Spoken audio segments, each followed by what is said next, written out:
I'll go ahead and start this off. So, has everybody seen The Simpsons before? Yes. Okay. Hi, everybody.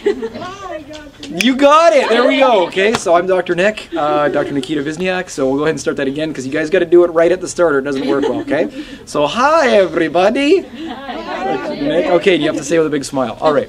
So I was asked here by Lori for this running room presentation to take you guys through some common injuries, stretching, fun, and running, and how to keep yourself doing it for a long period of time and actually prevent injuries and keep yourself happy in a good running environment. I like the dog in the crowd there. That's perfect. Okay. So one of the biggest things for this, though, is you guys have to ask me questions. For you to get the most out of this presentation, just ask me questions, please. All right. You can see right there some of the things that I've done. I've written, I want to say 10 books, and I've done, I do seminars for like the Winnipeg Jets. I've done seminars for and other professional teams. So I'm doing this for you guys because I just live up the street. So any questions you have, please ask me right away. So first of all, how long have you all been running for? 2 years. 2 years, all your life, yeah. Okay, from the police, okay. Yeah. All right, okay. Okay, so the first thing is, do you know what the parts of your gait cycle are when you're running? Yep. That would be a basic thing right there for you guys to get. So even when you're walking, how do most people walk? They walk heel strike, mid stance, and then toe off is what you wind up doing, right? When you're running, though, what makes it different? It's faster, and there's actually a second called float phase where you're in the air for a minute. Okay, not a minute, but for a split second. Regardless, when you switch over to running, what does it mean? It means the forces through your body are substantially higher. So how much do people weigh? People weigh on average 150 pounds-ish, kind of thing like that, anywhere from 100 to 200 pounds. But when I go and jump in the air like this, how much percentage of my body force just went through my leg? Just give me a guess. 100%. In fact, that's what most people say is they want to say 100%. In fact, what was it really? It was about 5 times my body weight went through my leg right there. So every time you take a step, every time you're running and you take a step especially, what happens is the force through your body is substantially greater. Now, I like pierogies. Okay, so I got my pierogi cheeks. What happens when my heels hit the ground? Watch if I'm not smiling. Don't make me smile. Okay. What happens? You see everything goes wiggle like this, right? The same thing happens every time your foot hits the ground when you're running in real life, especially if you have a harder heel strike. Okay? So you guys obviously have professionals here that help you fit your shoes and everything like that, but generally wearing a shoe that has a higher heel results in a harder heel strike.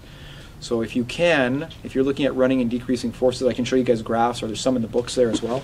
I should have started off like this. I write this book. Okay? All right, but you guys are more than welcome to look at those. I'm actually going to donate them here for this running room so you guys can have them. So one is just muscles of the body and how to stretch and strengthen all of them. The other one is common conditions that you'll see.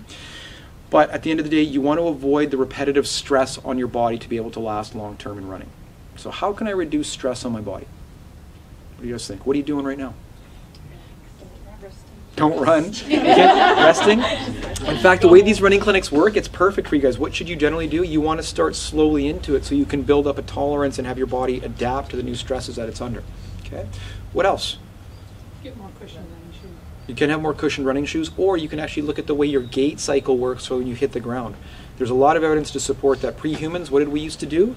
Actually running on a mid-foot strike is going to be better, or a forefoot strike is better than a hard heel strike when you're running. So I would just encourage you to do that. Barefoot running may be better as well, but you don't want to jump into barefoot running right away.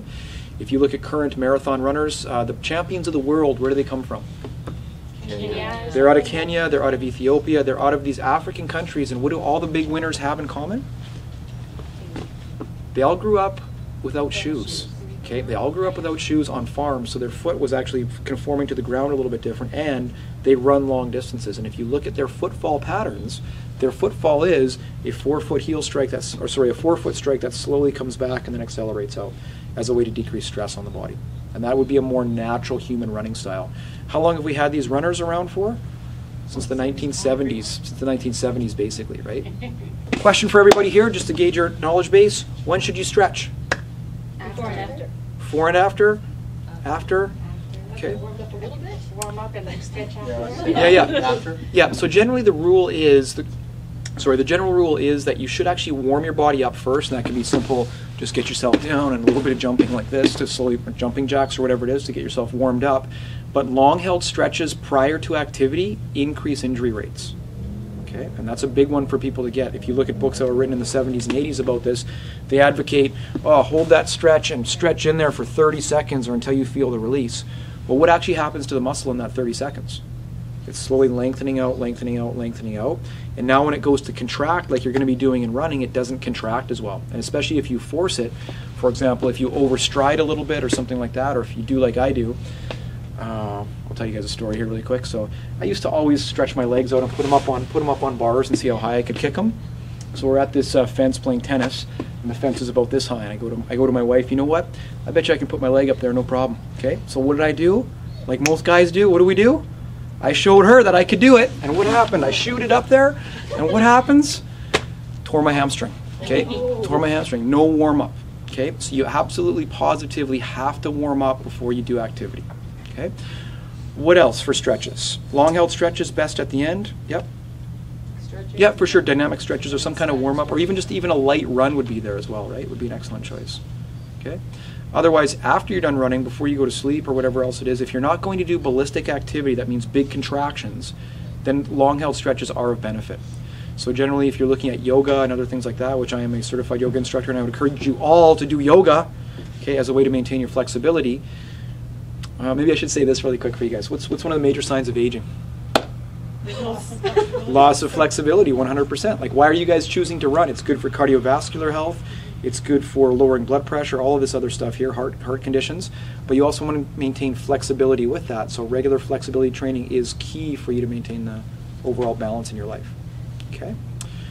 All right, so basic rules are, and the research supports this, warm up ahead of time, stretch afterwards. Okay, so dynamic stretching, a little bit of movement, but not these full end range things that really challenge you to where you're maybe tearing, damaging tissue. Just another question, when are you most likely to injure yourself?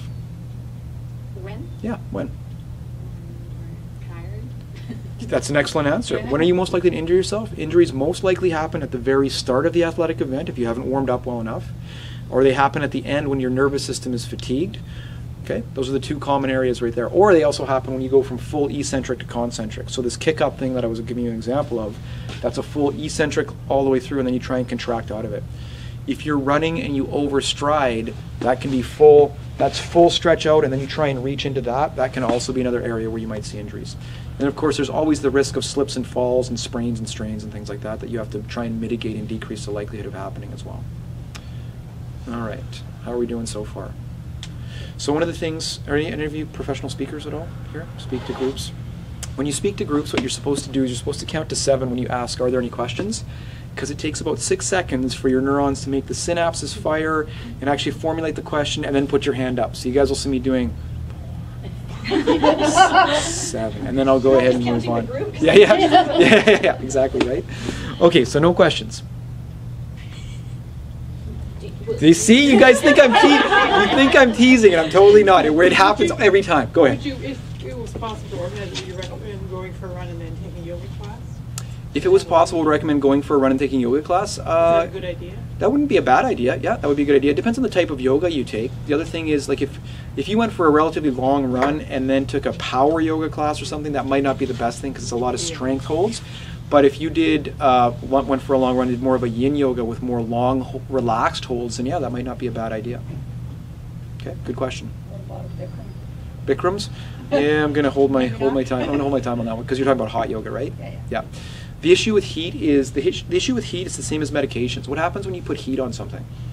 It decreases your pain sensation to it. So what I see a lot of people doing is they'll go in and lock the knee, right?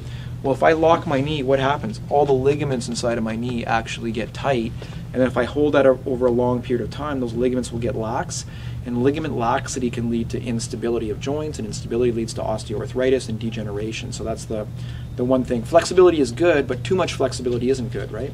Just like strength is good, but too much strength or imbalance isn't good either. So you want to find that happy medium. Yeah, that's good, because a lot of people think yoga is bend yourself into a pretzel. Absolutely not. I mean, you can do that, but a big part of it should be you just finding a practice where you can get yourself into any pose, depending on whatever your flexibility is, right? So, okay. So if you go and turn your muscle, ice or heat? Oh, so there we go. Good question. Okay, that is a super good question. If you go and tear a muscle, ice or heat? All right. It's changing. It is changing. 100% it's changing. If you read, even the guy who came up with the acronym RICE, which is rest, ice, compression, elevation, has changed his tune, because if you look at it, The only place that I recommend cold, and this is the same from the Winnipeg Jets and other professionals from the Vancouver Giants and other athletic therapists I've spoken with as well, is the only place we're really recommending cold right now is if you have a compartment syndrome. So what is a compartment syndrome? It's where you get, you're thinking of carpal tunnel syndrome. Compartment syndrome is where you get a lot of swelling and it really puffs up. So great places where that happens, following an ankle sprain would be a prime example right there. Yeah, okay. You can also get them as runners. We'll talk about shin splints in a little bit, a term I cannot stand, but we'll come back to it, okay? But you can have it where there's so much blood into the muscle that it can't get out, and then it winds up causing a huge amount of pressure inside of that tissue. That would also be a compartment syndrome where cold might offer benefit. Otherwise, what does cold do? It slows down reaction rates, and it's mainly analgesic. Like if you look at the way your body is designed to work, if I put cold on it, how deep does that cold actually penetrate? It's really only going to be a centimeter at the most. If it penetrated deeper, guess what you're getting close to? You're going to be getting into hypothermia. Your body works hard to keep core body temperature exactly the same. Now heat, on the other hand, what does it do? It's also analgesic, but it increases reaction rates, right? And so your cells are working within certain reaction rates to remove cellular byproducts from the injury and inflammatory byproducts. So if you apply heat, generally it's going to be better for increasing the reaction rate and decreasing healing time. Having said that, I've done my own experiments in practice where I've had people come in with severe ankle sprains and put heat on them. And what do you think? No thank you. They want it off right away because it's already swollen and hot, so you don't want to excessively work over top of that. But if it's a deeper tissue, like into the hip, into the low back, into the neck, heat is going to be a great choice. In fact, one of the big things I recommend, especially for neck pain or following whiplash, is go in the shower and start moving yourself around. Okay? One of the best things you can do for any injury, and it's across the board, no matter if it's a sprain strain, if it's depression, if it's whatever the injury is, the sooner you get moving within pain-free range, the better off you're going to be. If you take what used to be standard medical advice of you got to rest for 2 weeks, literally, what happens in that 2 weeks? Exactly, I saw half of you guys, you just went like this and you kind of cringed a little bit, right? That tissue just tightens up. So even if you sprain your ankle, even if you pull a hamstring, what should you be doing? Pain should be challenged. Pain should be respected but challenged. So what should you do? Gently stretch into it to the point of maybe it's a little bit sharp, or if it catches your breath, that's too much, so stop just short of that and you're okay. When I'm teaching a yoga class, what do we call that? We call that joyful discomfort, okay? Right? The same thing you probably find in your running right now, joyful discomfort, all right? That's what you're looking for. So as far as heat or cold goes, generally it's going to be heat that I recommend. In very select circumstances, I'll switch over to cold. Especially if it's like if you sprained your finger, yeah, that's going to be a good place for cold. I'm going to get good penetration in there and maybe knock it down a little bit. But if it's somewhere where there's more muscle mass, I'm probably not going to go with cold. Really good question though. Yeah. Yes, so the question is, I'm taking Advil or any other medication to mask the pain, especially if you're into higher opioid level drugs. The more you mask, the more injury you'll actually be causing. Like what's the body, why does your body tell you you have pain? It's telling you that you need to stop or change what you're doing, right? One of the biggest things I would encourage for you, because Lori asked me to talk about this for you guys as well, is the benefit of cross-training. Don't just train linear actions where you're moving like this, right? What should you be doing? You should be looking at actions where you're stepping, trail running, different types of movements so you don't get set wear patterns. Now, I won't do it here, but I can show you guys cadaver videos of people who are in their 90s, and you look at their knees, and what do you see? You can see their cartilage has linear lines inside of it because of the set wear and tear where they only worked in one direction like this. The same thing into the hip. You can look at a runner's hip and see that if you've only ran in a straight line for a long period of time, you get wear patterns over top of that cartilage. And cartilage is notorious as the worst healing tissue in your body. Okay? And that is osteoarthritis or degeneration. Right? What are you preventing with your running though? You're preventing osteoporosis. What is osteoporosis? It's decreased bone density, and every time I do this 5 times my body weight or whatever it winds up being, that's a shock through the bones, and they actually lay down a little bit more mineral in there and make it a little bit more dense. Or they prevent the loss of it, especially if you're getting a little bit older. Okay? Have any of you been diagnosed with shin splints? Self-diagnosed. Self-diagnosed with shin splints, okay? All right, this is perfect. So what is shin splints? It's anterior shin pain. Most running coaches will just call it anterior shin pain. Shin splints is what you've got right away. But there's 3 big differentials you have to get when you're talking about shin splints. The first one that you want to rule out is a stress fracture. Now, as a runner, you're automatically predisposed to stress fractures, because what's in the history? So it's history of repetitive trauma. So what do I see? I get this history of repetitive trauma, and then I get this pain in the front of my tibia, in the front of my shin right here. Right? How long does it last for? If it's a stress fracture, you're probably going to have pain there for a couple, 3 weeks. Okay?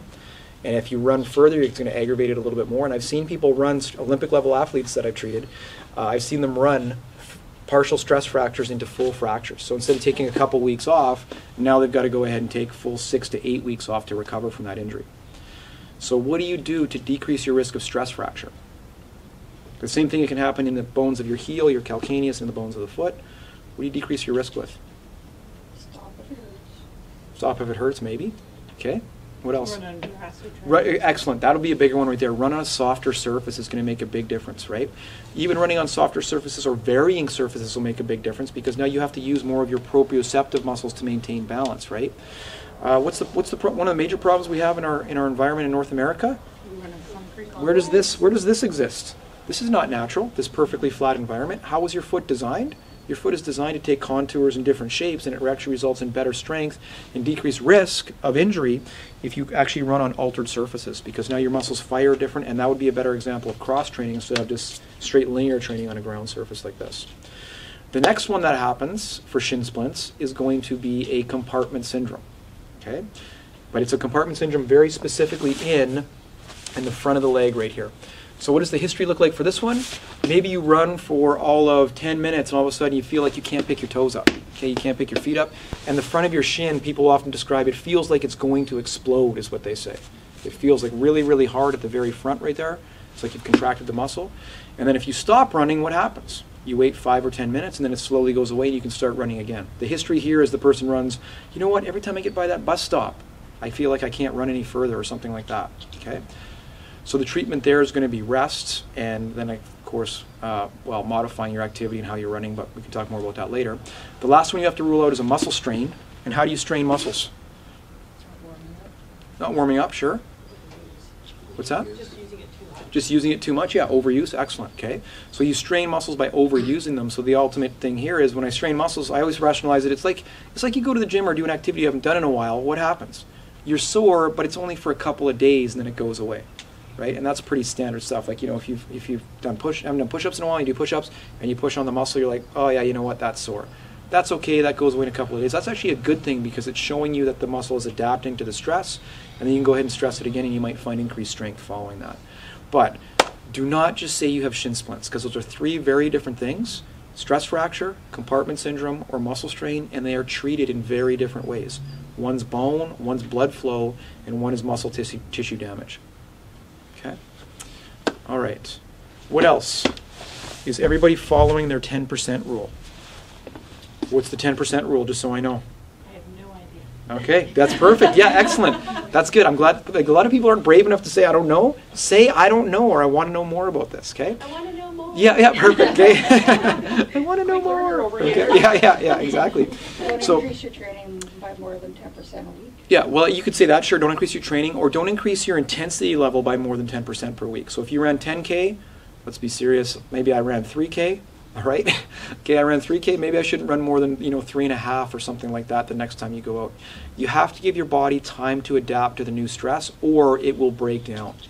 And especially as the older we get, the less healing capacity our body has. What's beautiful for kids, they actually heal really, really quick, and they can adapt relatively fast as well. You want to make sure to follow that 10%. So no increase in distance or intensity by more than 10% per week. Make sure your body has time to recover. How do you give yourself the best recovery abilities? What are the 2 things you need for recovery? Sleep. Sleep is number 1 for sure. Lots of sleep and the appropriate nutrition. Okay, the appropriate nutrition is there, and that includes water, clean proteins, clean carbohydrates, and everything else. Does everybody know what empty calories are? Sugar. Yeah, well, sugar can be. Okay, it depends what it's with.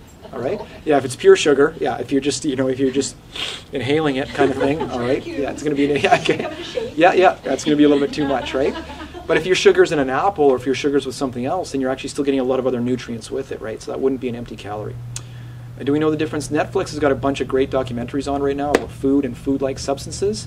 Do we know the difference between food and a food-like substance? Probably veggie sticks that are deep fried and Yeah. look like French fries at Costco. Yeah. The ones that they say are so good for you. Oh, exactly. So that's the bottom line: is the more processed it is, the less good it is for you. The less processing it has, the better your digestive system is to handle it, right? So that's all I would encourage you guys: is whole foods, natural foods, and that's going to be a better choice. That's a good question. So what actually adapts more quickly, the cardiovascular system or the muscles and bones? They have to adapt at the same speed. If they don't, then you wind up getting out of whack a little bit. Now, I'm sure you guys have felt this a little bit. When you go for that first run, your lungs might feel like they're on fire those first couple times, right? But after the third time, fourth time, what do you start to do? Your body recognizes it, starts to secrete more substances into the lungs to help you better absorb it. It gears up your cardiac rate, your respiratory rate in advance, so you can actually perform better, and then the muscles adapt as well. Generally, it's if you go online, if you just type in YouTube Vizniak, I've got a video up there where I show the forearm of a rock climber, of a power lifter, and my academic forearm, and you can see the difference right there. And which guy do you think has the biggest forearm? The rock climber by far, and it's like twice the size. Even though he can't lift the same amount of weight as the power lifter, his body has adapted over 7 years where his tendons are literally twice the size as our power lifter's tendons are. So that's what you're looking at, is slow gains over time. Once you get past that first 4 to 6 weeks of training, then it actually becomes super easy. But the biggest problem for most people is they go out the first time, I'm going to take up running because it's my New Year's resolution, and they go out too hard, burn themselves out, actually hurt themselves a little bit, and then they don't go back into it. I mean, this is a common story. Am I right, clerk? Pretty much. You got to see it in sales. You come in here first week of January, everybody's buying runners, and then what? Okay, you never see them again.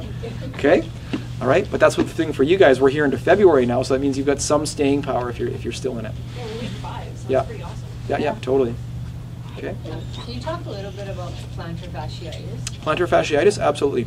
So number one, how do you recognize that you have it? The first thing would be those first couple steps out of bed in the morning. People can actually say it feels like it's going to tear or rip or anything, or it feels like a pebble beneath my foot. And then the first couple steps, it maybe loosens up a little bit. The issue is on the plant, this will be the representation. We'll use one of these right here. Am I allowed to do that? Yep, use these. Okay, so what happens is the bottom of the foot gets stretched out a little bit, and so this fascia gets a little bit of irritation into it from the repetitive loading on top of it. Okay? What are you going to do about it, though? Because a lot of people will stop running. Yeah, Okay. and then there's mixed. I don't know, some people say you should do stretches this way, and other people are saying you should do stretches that to help loosen it. The bottom line is, if it's plantar fasciitis, what do I want to do? I probably want to stretch it in the same way I'm going to load it when I'm running. Okay. And I usually recommend what's called a windlass test, where you actually take the toes and stretch up like that. Yeah.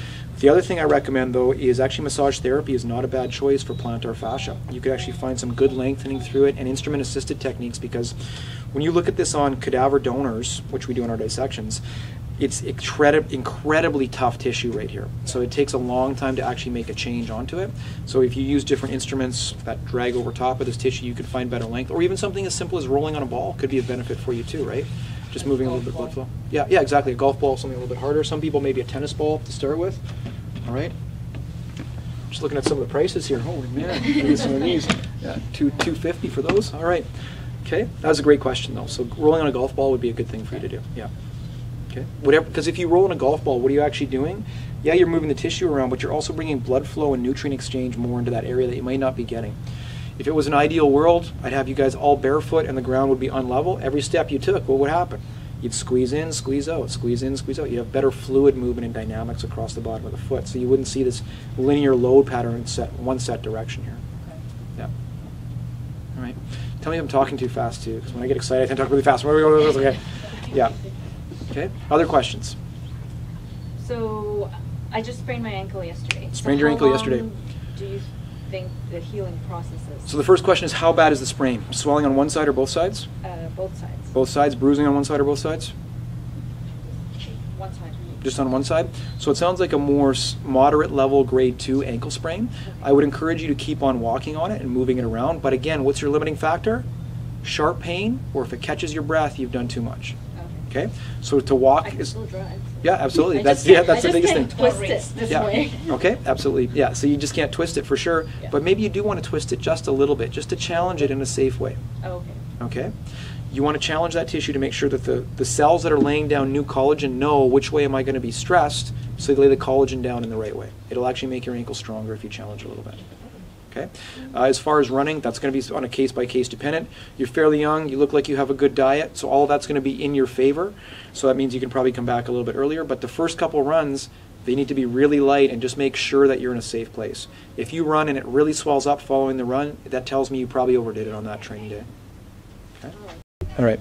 I'll give you an example for myself. I dislocated this shoulder 3 years ago. Like, I want to say, oh yeah, it was this jiu-jitsu match. The guy was huge, took me down. No, I was playing tag with a bunch of adults, running as fast as I could, tag somebody, fall down, get up, feel my shoulder, and it's not there. Pull my arm back, and it's like, whoa, something's way off right here.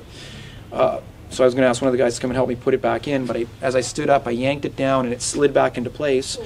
Okay, it's better that it did that. Yeah, no, it's just I was so relieved. Like once that goes back into place, you're just like, oh, thank you know. But the bottom line was I could only move to here and move to here. So I made it a learning opportunity for the students that I teach, but I also started my rehab right then. So what did I do? Pain-free range of motion. And I could only lift up to here and spin out to here, but it was the start of laying that tissue down. And now I have 99% function back in this shoulder, even though it gets torqued on all the time. I have good range and good function back into it. So the same thing for your ankle. Don't take it super easy, but don't overdo it either, right? You want to challenge the tissue, but in a safe range. Yeah. Yeah. Okay. Other questions? I'm seeing the wrinkles. Oh no, I'm just paying a lot of attention. Okay, all right. I'm watching the tail. Yeah, exactly. All right. Okay. Is there an optimal cadence rate? Is there an optimal cadence rate? There actually isn't. It's whatever works better for you. And everybody likes to think, well, I've got to follow a certain rate or whatever it is. The key thing is you don't overstride when you're running. So you're actually a shorter stride tends to be a little bit more efficient. But you look at running video and analysis, and they'll show people how they stride, and they'll say like, oh, they've got a 100-degree spread on this side and a 120-degree spread on that side with their left and right foot. Not the end of the world. Ideally, we want to be symmetrical, but you don't always have to be. And whatever works for you, for somebody of your same height, same body type, might not be exactly what somebody else needs. Okay. Okay, now I got one. Yep. What's a cadence? Cadence is beats per minute. How many steps per minute you're actually taking. Okay? Yeah. The magic number they seem to throw out a lot is 180. You see that a lot. 180. Yeah. Yeah. That's a little bit high, but yeah, you could do that. Yeah. Yeah. Really hustling, I think. Yeah. You got to be exactly. You got to be moving if you're hitting 180, but yeah. Okay. All right. If you're overstriding, what does that look like? Is that your... An overstride, I'll tell you right now, when I've sprinted against some people, and when you fall behind, you think that you can catch up by overstriding, you actually don't catch up by overstriding. So an overstride is just too much of a step where you're really reaching for that next foot to hit the ground as you're stepping through, right? You want a decent stride length, but you don't want to stretch out so much that you're at the limits of the end range of your muscles, right? Muscles and tendons and ligaments. The further you get out into your end ranges, that's when the injuries start to happen. That example I gave where you kick the foot up, I'm at the full edge of my hamstring length, and then I try and bring it back down. That's why that tear happened. The same thing in hurdlers, the same thing in runners. Like there's something called, you can see a full Achilles tendon rupture. When does that happen? That happens when the person leans all the way back eccentric and then tries to push off onto it, and literally it pops. Okay? That would be like, I would call that overstriding. Now it's tough to control that in all circumstances, of course, but that would be a prime example right there. Right? Can I show you guys something cool? Sure. I don't know if this will make the video. This is going to be a little bit awkward though. Okay. Oh man, check out these. Okay. All right. This is what you want right here. Okay. What does this show you? It shows you all the muscles of the body as you move all the way through here. Right. Okay. Yeah. Yeah. Let's get a shot of that right there. Get the glutes. Okay. There you go. All right. But anyways, so you can buy this. This is a muscle. This is actually a triathlete suit. So you can actually buy these as leg warmers, whatever you want. I've got the. Yeah. Right. Wow. So you got the whole thing, and away you go. Right. So. Yeah, kind of fun. Run like that on the street? No, I don't. I teach anatomy, so the reason I wear that is I'll play an anatomy joke on people and come out. So I pull it out every couple of years, kind of thing. So yeah. For my question, when I train, yep. my muscle here, it's always on top, then yep. it end up hurting, and I had an accident last year and didn't train at all, and then it went away. I forgot about it, and I'm restarting to retrain. Yep. And now you're feeling it again. Yeah. So there's something I'm doing wrong, obviously.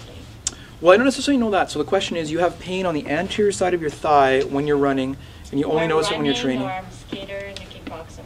And a kickboxer? Rider of the sports. Yeah, so when the foot comes up and you bring it, that's where you're going to feel it. So it sounds like the main action that you're looking at is going to be a hip flexion type issue. So I would have to do an evaluation to figure out what it is exactly, but where you're pointing makes me think of a muscle called rectus femoris right at the front. Okay. Okay. All right, since I've got it right here, So this muscle, it should actually be a little bit more like that. This muscle right here at the front, Yeah, what happens when that's you right. lift up? It's this one right here. So what you can do is you can work on stretching your quads out. So a couple of actions that you might wind up doing is just, this is just awkward like that. Okay, so what do you wind up doing? You wind up doing a stretch like this, but if you really want to stretch the front of your hip, you've got to stick your hip forward like that. And that little bit, even for me right now, I was sparring earlier today. Yeah, exactly, I'll feel it right there, right? So I stretch just after activity. Yeah, you should lengthen it after activity, but you should warm up by doing just some, some of your standard high knees or whatever else it's going to be, right? Okay. What else would be a good stretch would be just a standard yoga stretch where you even come in like this, so you're on this knee, but always this stretch winds up being this hip rocks forward, and that's like right now I can feel it right into that Better with space. the hip. Yeah, Yeah. yeah. So if I just do this, I'm not going to get it. It doesn't seem like much, but you just change the movement of a couple of centimeters, and it makes all the difference in the world for that stretch. Now I balance out though. Okay. All right. Okay. Other good questions. These are great. I don't want to chew up your running time though. Yeah. As long Or as it fast wasn't- Yeah, exactly. Just run faster. Yeah. We don't eat very much meat, so we're, Yeah. Vega protein powder is okay. Like they're fine, but what's the problem with a protein powder? It's a process. It's a Yeah. processed substance, right? Like anything man makes is not going to be as good as something as you have as a natural source. Always, I'm pushing natural source foods. It's better for you. Like I mean, it's so bad in certain places in the U.S. They have food deserts where kids don't know where they can't get apples, they can't get broccoli, they can't get basic nutrients that you need, right? Most of us, if you look at the research, and it's a growing level of evidence, it's just increasing and increasing. It should be a plant-based diet that we have mostly, and then meat on occasion, right? Like that's the way it would have been in prehistory. Yeah. Okay. I'm always big about going back to evolution. So evolution is where did you come from? Well, I didn't have yellow number 5 and a carbonated drink to have with it. I don't have that as a enzymes to break those things down in my body, right? So, all right. Well, I thank you guys very much for your time. And if you guys want to read those books, away you go. Yeah.